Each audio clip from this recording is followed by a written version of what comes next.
enregistré. Ah, vraiment, mais quel mongol. Amis du jour, bonjour, c'est Mirac, comment ça va? Bienvenue aujourd'hui les amis, de retour pour une nouvelle vidéo. On va partir sur une vidéo, ma future config, épisode numéro 20. Vous allez voir, il y a beaucoup de changements par rapport aux épisodes précédents. Je vais vous faire travailler les gars. Oui, je compte sur vous. Même si c'est ma future config, je compte sur vous. Donc c'est pour ça, préparez-vous à taper dans les commentaires. Hein. Parce que vraiment, j'ai des questions à vous poser. Bref, juste avant que la vidéo commence les gars, n'hésitez pas à vous abonner, c'est gratuit. Ça mange pas de pain, ça fait toujours plaisir. Voilà, donc je compte sur vous. Pareil pour le plus beau des pouces bleus. Là vraiment, je compte sur vous. Bombardez-moi cette barre des pouces bleus. Alors je sais pas si c'est une barre, je sais pas pourquoi je dis barre des pouces bleus. Mais bref, appuie sur le bouton des pouces bleus, je compte sur toi. La cloche des notifications. Comme d'habitude, le commentaire, j'ai du boulot, comme je te l'ai dit juste avant, j'ai vraiment du boulot à te donner. Et puis voilà, tous les liens, comme d'habitude, en description, si jamais tu veux monter ma future config, si tu veux la monter d'avance, n'hésite pas, tous les liens en description, comme d'habitude. Bouge pas, on va se retrouver directement sur la page d'Amazon. C'est parti! Et les amis, du coup on se retrouve directement sur la page de Reichelt. Je vous avais dit Amazon, mais non pas du tout en fait. Ouais, non mais le type qui travaille un peu ces vidéos, ouais. Bref, Reichelt, Ryzen 5 7700F, bien évidemment le 7500F. Pourquoi le 7500F et pas le 7600 comme d'habitude? Tout simplement parce que ponctuellement, actuellement, pour cet épisode numéro 20, le 7600 de chez Ryzen, parce que oui, j'hésite encore entre les deux, ça sera soit l'un soit l'autre, je pense, franchement je pense, à part si le 7700 baisse, Juste petite info aussi, je sais pas si vous êtes au courant, mais il y a le 7600 X3D qui est sorti, qui est actuellement en vente que sur un site allemand pour l'instant. Ça ne saurait tarder en France, que ça soit chez LDLC ou Top Achat. Au prix, il me semble, de 330 €, 350 €, le 7600X 3D. Alors à la base, je vous l'avais dit la semaine dernière, je crois, lors d'une vidéo précédente, mais il m'intéressait. Je me suis dit, tiens, le 7600X 3D, il va être très bon en gaming. Bon, l'applicatif, pour le peu que je fais, honnêtement, ça devrait le faire, pardon. Donc je me suis dit pourquoi pas le 7600X 3D pour ma future config. Mais quand j'ai vu le prix, honnêtement le prix il est incroyablement cher. Il est incroyablement cher, 330, 350 €. Autant prendre le 7800X 3D, tu vois ce que je veux dire? Alors en termes de perf, il se situe autour des Ryzen 5800X 3D, 5700X 3D, des 13600K. Il se situe à peu près à ce niveau-là de perf, tu vois ce que je veux dire? En gaming, hein. Attention, je parle bien de gaming. En gaming. Donc il est très bon, il n'y a pas de souci à ce niveau-là. Mais encore une fois, comme toute nouvelle sortie, il coûte beaucoup trop cher. Donc peut-être que d'ici 6 mois, 8 mois, 1 an, il va être vraiment très intéressant. Pourquoi pas au prix du 7600 actuel, donc c'est-à-dire autour des entre 150 et 180 €. À ce prix-là, il sera vraiment très intéressant. Mais là, à l'heure actuelle, honnêtement, non, il n'est pas intéressant. Le CPU est très bon, il n'y a aucun souci là-dessus, mais c'est juste son prix encore une fois. Donc c'est pour ça que je n'en parle pas de ce 7600X 3D, c'est dommage, parce que vraiment il m'intéressait vraiment beaucoup. Donc mon choix, toujours actuellement, se porte sur à peu près 3 CPU. Le 7500F, le 7600 quand il est à bon prix. Actuellement, comme je vous ai dit, il est à 170 €, 177 € même sur Amazon.de. Donc honnêtement, vu la diff de prix entre le 7500F et le 7600, on est autour des 17 € de diff de prix. Autant partir sur le 7500F, honnêtement. Hein, honnêtement, tu vas rien perdre, t'inquiète pas. Mais, ouais, et j'hésite aussi avec le 7700, qui a beaucoup plus de cœur. Bon, tout ce qui est applicatif, je pense qu'il sera vraiment beaucoup mieux. Alors, gaming, peut-être pas, honnêtement. Bon, ça va peut-être se jouer à 2-3% de perf, mais c'est surtout en termes d'applicatif, je pense, où il sera beaucoup plus intéressant, le 7700. Donc, voilà, j'hésite, mais bon, il coûte encore trop cher sur Reichelt. Il est autour des 220-230 €. Donc c'est quand même 70 balles de plus, hein, entre 60 et 70 balles de plus par rapport au 7500F.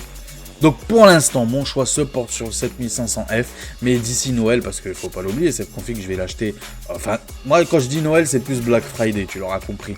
Mais voilà, d'ici là, on ne sait pas, on verra bien comment le marché sera. Mais en tout cas, tout ce que je peux te dire, c'est que oui, mon CPU, ça sera soit le 7500F, soit le 7600. Soit si vraiment le prix baisse beaucoup, le 7700, mais j'y crois pas trop. En vrai, ce qui pourrait me faire vraiment basculer pour le 7700, précédent, c'est qu'il se retrouve autour des 160 euros, 170 euros. Là, oui, je prendrai le 7700. Mais ou sinon, non. Je resterai sur le 7500F ou le 7600 qui m'iront parfaitement, encore une fois, 6 cœurs, 12 traites, vraiment en termes de fréquence, on est vraiment très très bon, je crois qu'il monte à 5,1 GHz, il me semble, donc bref, en tout cas, on n'est pas là pour parler de la technique, encore une fois, c'est pas une chaîne technico-tactique, tu vois, c'est une chaîne vraiment grand public, donc on n'est pas là pour parler de ça, juste gaming très très bon, applicatif, il fera le job. Au niveau de la carte mère, pardon, donc on est parti sur celle-là, comme d'habitude, ma petite préférée. Alors pourquoi celle-là? C'est pas parce qu'elle est exceptionnelle, hein, non, rien à voir, c'est pas pour ça, c'est juste que je la trouve très belle, je suis fanboy Messi, toi-même tu sais, hein, bon, si tu débarques, tu le sais pas, mais maintenant tu le sais, je suis fanboy Messi, hein, voilà, je suis pas très objectif, même si, bon, Messi, faut être honnête, c'est une très bonne marque, attention, hein. Mais bon, cette petite B650M Gaming Plus Wi-Fi, pourquoi je la veux? Parce qu'il me faut du Wi-Fi, alors voilà, il me faut du Wi-Fi 6E, ça c'est obligatoire, j'en ai marre des câbles, je vais pas m'amuser à ramener ma Freebox jusqu'ici, ok, je veux du Wi-Fi 6E, j'ai la Freebox Ultra en Wi-Fi 7, j'en profite. Petite parenthèse, Freebox Ultra, incroyable. Moi, je vous le dis honnêtement, hein, en termes de Wi-Fi, c'est juste incroyable. J'avais la Delta juste avant avec le Wi-Fi 6E dedans. Et honnêtement, il y a vraiment une différence. Même si mon portable, par exemple, il est en Wi-Fi 5, il est même pas en Wi-Fi 6. Et je vous dis clairement, sur un même produit, c'est-à-dire un même appareil, que tu passes du Wi-Fi 7 au Wi-Fi 6E, honnêtement, il y a une différence incroyable. Mon portable avec le Wi-Fi 6, ok, avec le Wi-Fi 6E, mon portable qui est en Wi-Fi 5, je rappelle encore une fois, je tournais, je sais, c'est une grosse parenthèse, mais bon, je tenais à quand même en parler, ça me tient à cœur. Mon portable, il tournait autour des 200 mégabits seconde, ok, en Wi-Fi 6.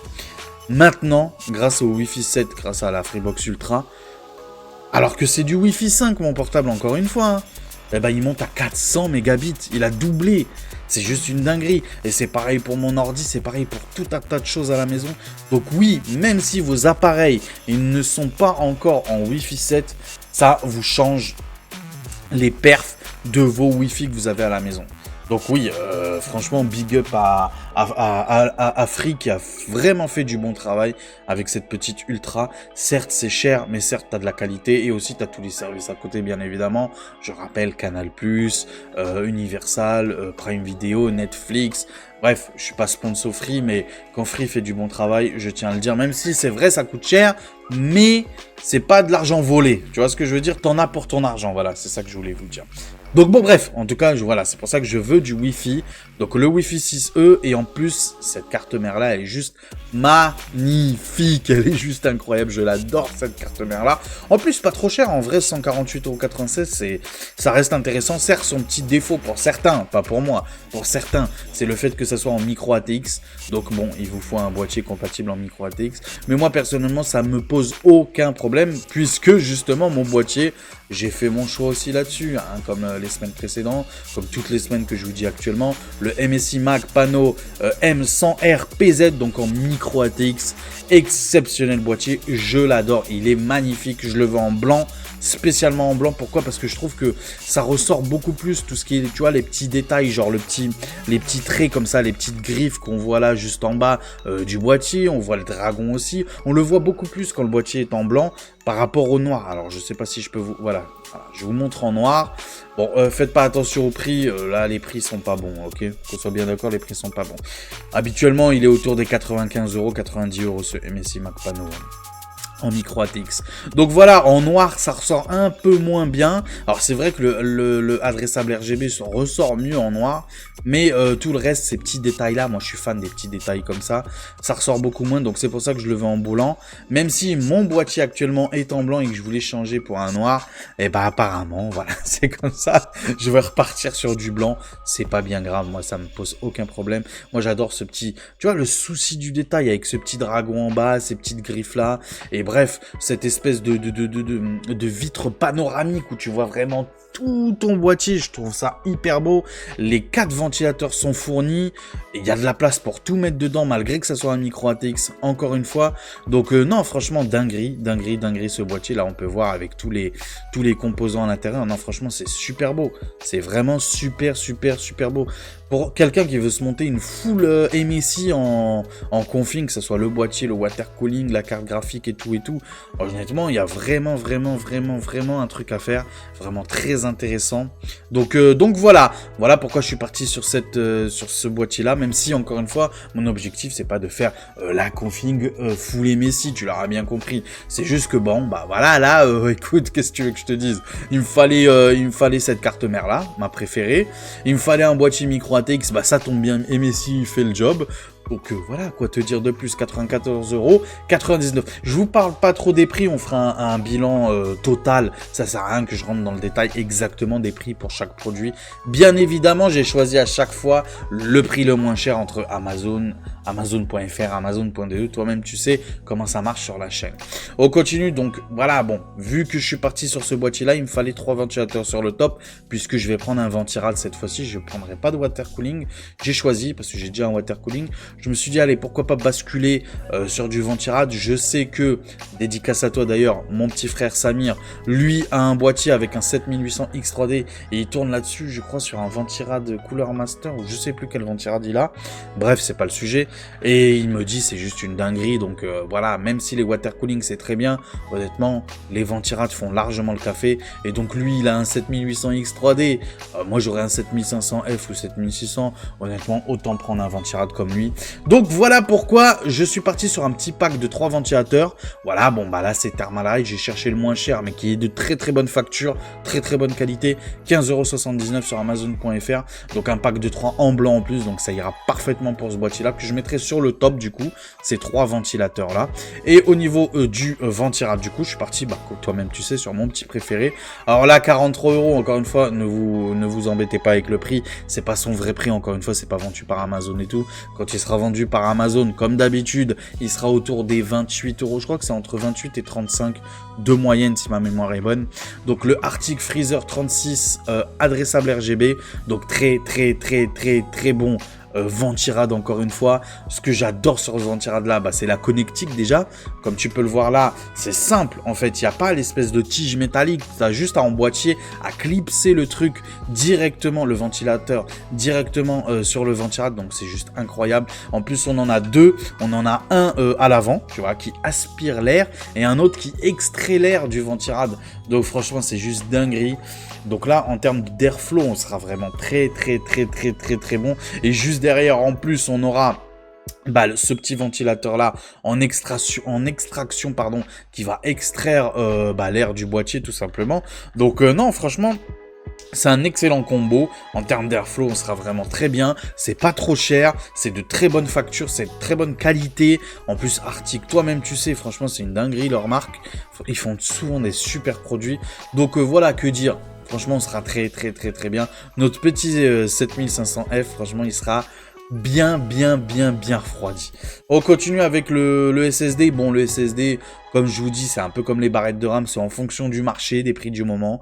Donc là, actuellement, bon, le Western Digital Black SN770, qui est vraiment très bon en termes d'écriture. Il y a mieux, mais c'est beaucoup plus cher. Et moi, ça me suffit largement. En termes d'écriture, on est à 4800 mégabits. Et en termes d'écriture, de lecture, pardon, on est à 5000. Donc franchement, honnêtement, ça me suffira largement. Donc encore une fois, le budget pour ma config autour des SSD, donc je le rappelle, 2 Tera, c'est autour, ouais, entre 100 et 120 €. S'il y a une bonne promotion à 100 €, pourquoi pas partir là-dessus. Mais ou sinon, habituellement, ouais, on est autour des 115, 120 €. Donc voilà pourquoi j'ai choisi celui-là actuellement, parce qu'il n'y a pas moins cher, je suis honnête avec vous. Au niveau des barrettes de RAM, bah c'est pareil. Alors bon, première fois que je vais vous dire ça, première fois. Et c'est vrai que j'ai regardé sur les différents avis, même ce que vous me dites vous, dans ma communauté tout simplement, vous me dites d'esquiver vraiment tout ce qui est Corsair Vengeance. Donc je les esquive, voilà, je les esquive, je les évite au maximum, ok, parce que actuellement, pour pas vous cacher, il y avait les Corsair Vengeance en non RGB 2x16 gigabits, DDR5 tu l'auras compris, 6000 MHz, celle 36 à 94 € sur Amazon.de. Je les ai pas pris, je les ai pas sélectionnés parce que voilà, vous me dites tous, vous me dites attention Corsair au niveau des barrettes de RAM. Donc bon, voilà, s'il y a une lumière, s'il y a une alerte rouge là-dessus, bon, voilà, je vais pas les prendre. Donc je suis parti sur celles-là qui sont pas trop chères malgré tout. Kingston Fury Beast, ok, profilé AMD Expo, bien évidemment, je vérifie tout le temps. Donc CL36 6000 MHz, ça fera le job. Kingston Fury, c'est une marque que j'aime beaucoup. 103,77 €, honnêtement, ça va pas me ruiner, vraiment pas. Au niveau des alimentations du coup, alors j'ai mis 2 alimentations, pourquoi? Parce que comme je vous ai dit au début de la vidéo, je vais vous faire bosser. Parce que en fait, en gros, j'ai le choix entre 3 cartes graphiques et je sais pas quoi prendre, j'hésite. Il y a des points positifs sur chacune des 3 et il y a des points négatifs dans chacune des 3. Alors les points négatifs, bien évidemment, c'est l'oseille sortie. Les points positifs, bah c'est la perf. Mais je vais vous faire bosser parce que honnêtement, je vous le dis clairement, c'est vous qui allez choisir la carte graphique. Je vous le dis, c'est vous qui allez choisir la carte graphique, c'est pas moi. Je vais vous laisser 3 choix. Et c'est vous qui allez me dire par rapport à mes critères, mes objectifs, c'est vous qui allez choisir. Donc au niveau de l'alimentation, en fonction de la carte graphique qu'on aura choisie, je prendrai soit celle-là, la NZXT C750 à 94,90 €, donc 750 watts 80 plus gold, garantie 10 ans, l'une des meilleures, moi c'est l'une de mes préférées actuellement en ce moment, c'est une dinguerie NZXT ce qu'ils font là. Garantie aussi 10 ans, NZXT C850 watts, donc en fonction de la carte graphique que vous allez me demander de choisir, eh ben, je prendrai soit la 850 watts si j'en ai besoin, ou soit la 750 watts, donc il y a 10 € de différence de prix, donc c'est rien, 10 € honnêtement, c'est rien du tout. Et au niveau de les cartes graphiques, du coup, on commence directement par cette petite RTX 4070 Super. Pourquoi ce modèle-là? Alors, enfin, quand je dis ce modèle-là, pourquoi cette marque-là? Donc, PNY Verto. Pourquoi? Tout simplement parce que c'est la moins chère en OC. Alors oui, tant qu'à faire, je vais prendre un modèle en OC d'usine, ok? Voilà, mais tout ce qui est RGB, tutti quanti, ça je m'en fous un petit peu. Et j'ai pris voilà ce modèle-là parce que c'est le moins cher. Donc 579,99 € pour cette petite 4070 Super. Juste avant que je vous montre les autres cartes graphiques, je vous rappelle que je suis un joueur qui joue en 60 FPS dans les jeux solo narratifs en 1440p. Je rappelle, ma configuration, c'est une configuration en 1440p. Que ce soit bien clair, je basculerai pas dans la 4K, que ce soit bien clair aussi là-dessus. Donc 4070 Super, donc moi personnellement je joue dans les jeux solo narratifs, les jeux histoire, exemple Alan Wake, Cyberpunk, des jeux comme ça, tu vois ce que je veux dire? Des jeux comme ça, donc moi mon objectif c'est de bloquer à 60 fps, même si j'aurais la capacité d'aller au-dessus, je bloque à 60 fps, bien évidemment en qualité plus ultra plus Maximus, sans le ray tracing. Encore une fois, je ne suis pas fan du ray tracing pour l'instant, je trouve que ça chauffe trop la carte graphique, que ça bouffe trop les perfs, que ça consomme beaucoup trop, même si tu vas me dire qu'il y a le DLSS, malgré le DLSS, pardon, pour l'instant je ne suis pas fan du ray tracing. Voilà, que le sujet soit bien clos. Voilà, le débat est clos. Pas de ray tracing pour Miracle, ok? Donc, encore une fois, 60 FPS dans les jeux narratifs, solo narratifs, ok? Et dans les jeux compétitifs, ou les jeux de voiture, ou tu vois ce que je veux dire? Ou les jeux qui demandent beaucoup de fluidité, et bah pourquoi pas taper les 165 FPS, comme mon écran qui est un 165 FPS, je le rappelle encore une fois, donc la 4070 Super normalement me procure ce que j'ai besoin, tout simplement, donc 60 FPS et 165 pour les jeux compétitifs, donc voilà, mais, encore une fois, c'est une configuration que je souhaite garder dans la durée, sans rien toucher, vraiment, je souhaite la garder au moins, allez, 5 ans, 7 ans, en gros, une génération de consoles, tu vois ce que je veux dire, pour ceux qui sont habitués aux générations de consoles, à peu près, voilà, comme quelqu'un lambda qui achète une PS5 ou une nouvelle Xbox et qui se dit, bon, c'est un investissement, je la garde pendant 7 ans, voilà. Donc c'est ce que je veux faire. Si jamais, vous allez me dire, qu'est-ce que je dois prendre? La 70 Super, peut-être que vous allez me dire que c'est largement suffisant. J'ai des doutes parce qu'elle a 12 Go de VRAM aussi. Si jamais, voilà, j'hésite aussi avec la 4070 Ti Super. Ok, à 16 Go de VRAM, donc là tout de suite on est beaucoup mieux en termes de VRAM. Pour le futur encore une fois, parce qu'il faut voir aussi le futur, hein, comme d'habitude. Mais en termes de prix, par contre, là, on explose tout. 834,19 €, c'est ce que j'ai trouvé de moins cher actuellement. Attention, ce sont les prix actuels. Si tu déboules dans la vidéo 2 mois après, ou même 15 jours après, peut-être qu'il y a eu des promotions ou quoi ou qu'est-ce, tu vois ce que je veux dire? Donc, ce sont les prix à date. On est le 8 septembre, voilà, ce sont des prix à date.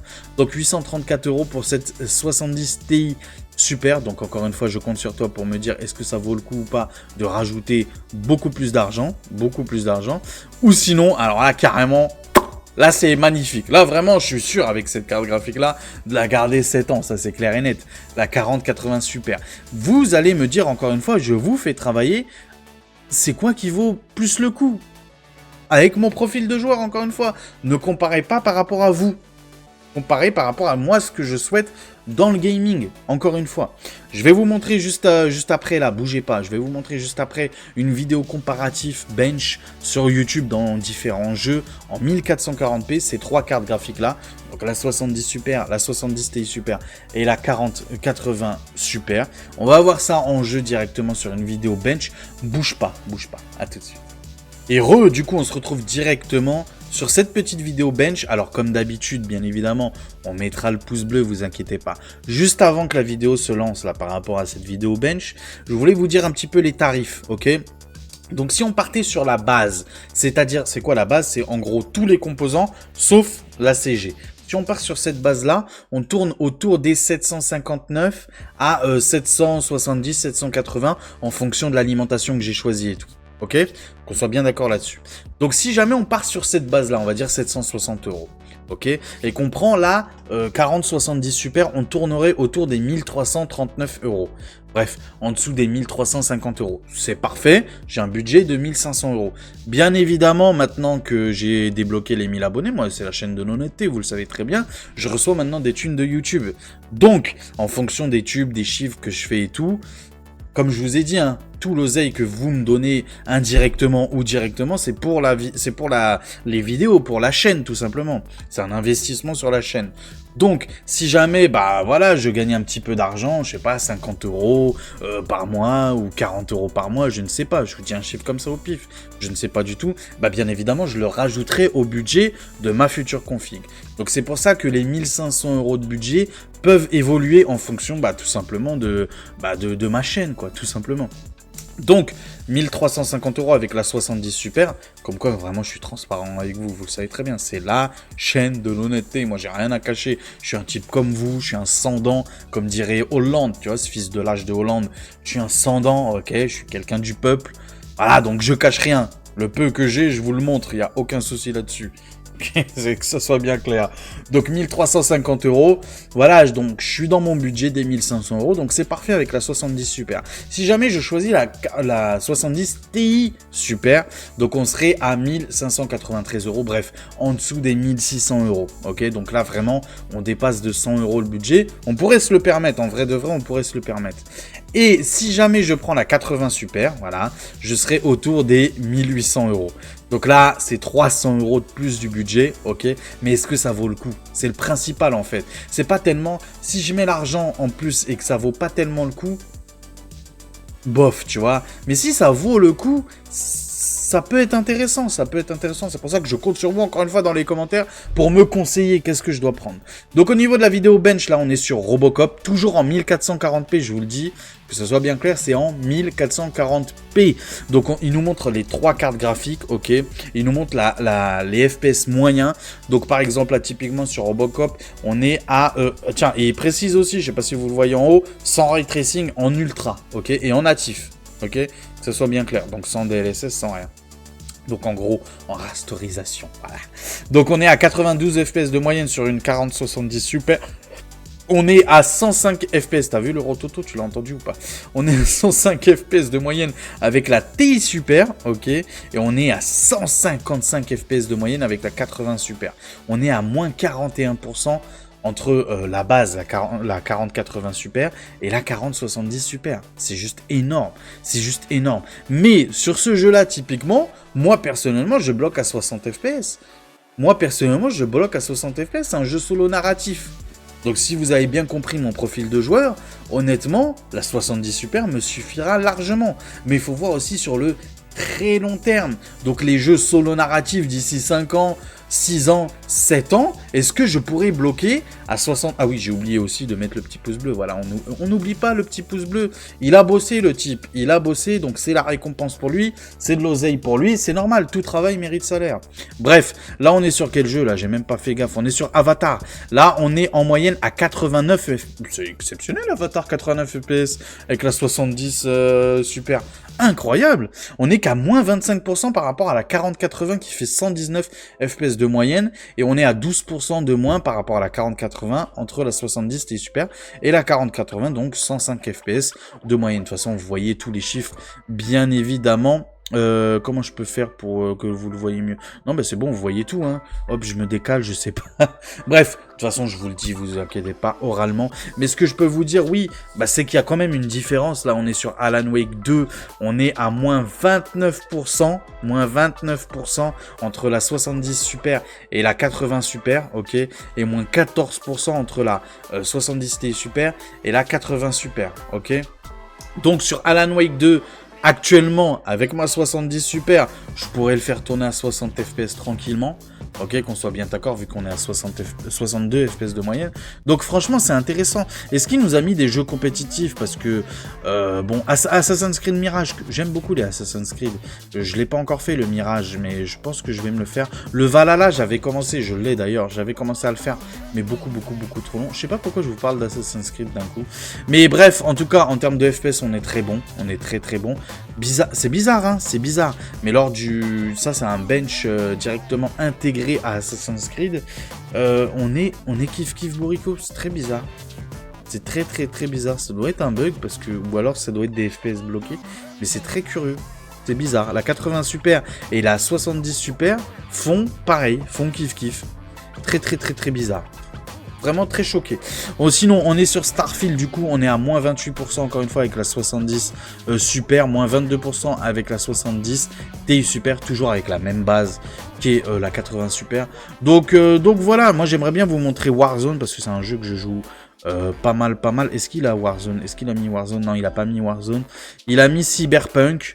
Bon, il a mis le DLSS ou pas? Oui, il a mis le DLSS et il a mis le Ray Tracing. Donc on est à 60 FPS de moyenne sur la 70 Super. Et on est à 71 de moyenne sur la 80 Super. Et on est toujours entre les deux. En vrai, vraiment, la 70 Ti Super se situe vraiment toujours entre les deux. Par rapport à la 70 Super et la 80 Super. Donc, voilà, je me pose des questions. Il y a quand même une grosse différence de prix malgré tout. En termes de perf, on s'y retrouve à peu près.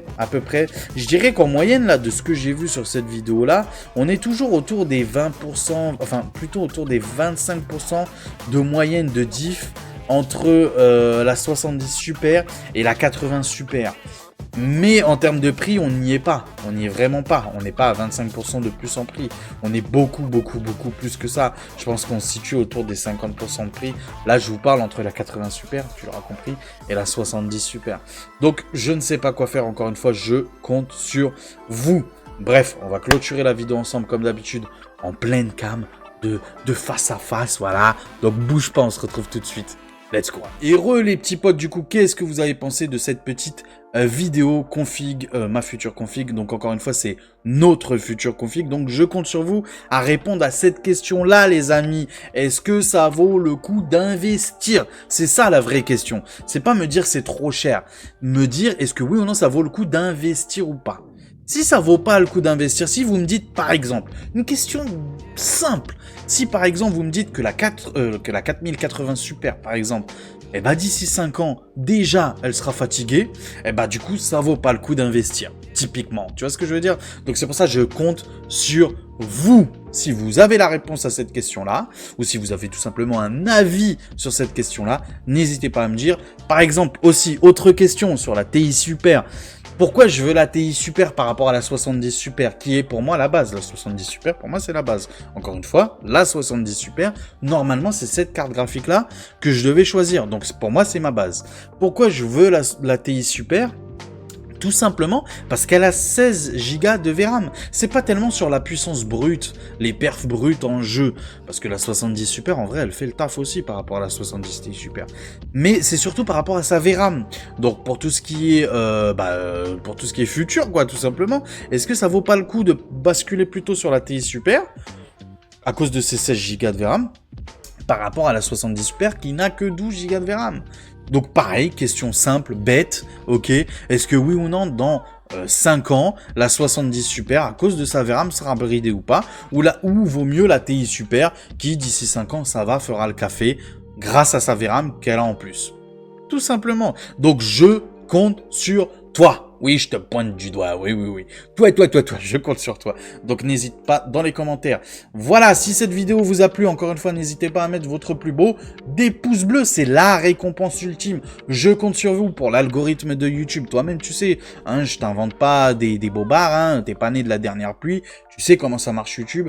Donc je compte sur toi, encore une fois, c'est pas que ma chaîne, c'est notre chaîne, comme je le dis tout le temps. Donc n'hésite pas, le plus beau des pouces bleus. Pareil, l'abonnement, hein, on va chercher la galaxie dédicace, ça va être compliqué, mais on y croit, on se donne les moyens. En tout cas, c'est un travail d'équipe, donc je compte sur vous. N'hésitez pas à vous abonner, n'hésitez pas à activer la cloche de notification. On l'oublie celle-là, cette petite cloche, donc n'hésitez pas. Le commentaire encore une fois, donc je compte vraiment sur vous, vraiment sur vous. Tous les liens encore une fois dans la description et il ne me reste plus qu'à vous souhaiter un très bon dimanche, une très bonne semaine. Prenez soin de vous, la suite au prochain numéro. Allez, ciao tout le monde, ciao.